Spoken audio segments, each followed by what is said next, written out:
Le chanteur Mola pleure le commandant Isiaka Ouattara, décédé aux États-Unis. Mais avant de débuter, abonnez-vous à la chaîne comme ceci.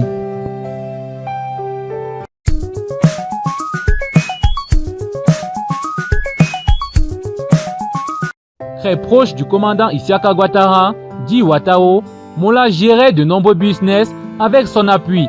Suite à l'annonce du décès de cet aîné qu'il a toujours soutenu, le patron du M-Group est plus qu'affligé par cette nouvelle. Douleur de perdre un être cher qu'il traduit en ces mots sur les réseaux sociaux.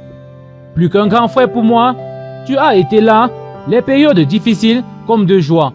Je ne sais même pas quoi dire depuis. RIP à toi.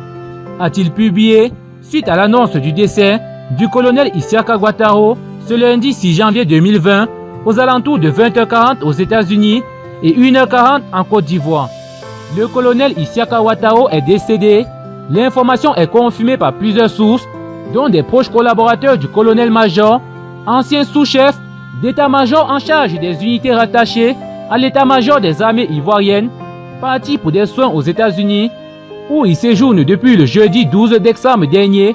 Ouattara n'a pas survécu à son mal qui le rongeait.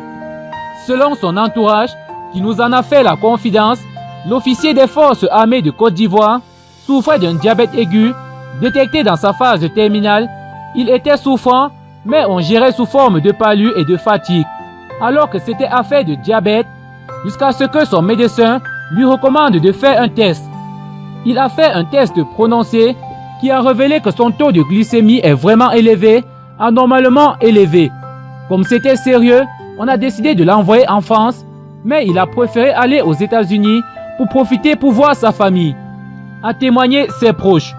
Le colonel Ouattara a opté pour le pays de l'oncle Sam, réputé pour ses populations obèses et ses cas de diabétiques, ce qui en ferait une des nations où le traitement de cette pathologie est des plus poussés.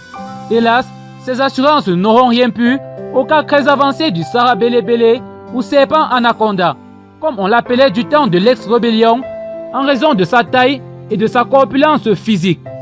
Le colonel Isiaka Ouattara, alias Ouattara, a été l'un des chefs de guerre redoutés de l'ex-rébellion ivoirienne.